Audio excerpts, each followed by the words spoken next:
In Canada, people began disappearing near a remote pig farm. At first, the cases seemed unrelated. Different people, different times, different places. But investigators slowly realized something strange. Many of the disappearances led back to the same rural area.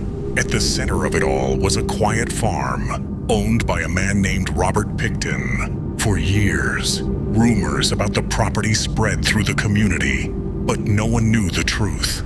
Then one day, police finally arrived at the farm. As investigators searched the land and the old barn, they began uncovering disturbing evidence. Piece by piece, the truth about the farm started to emerge. What they discovered there would shock the entire country.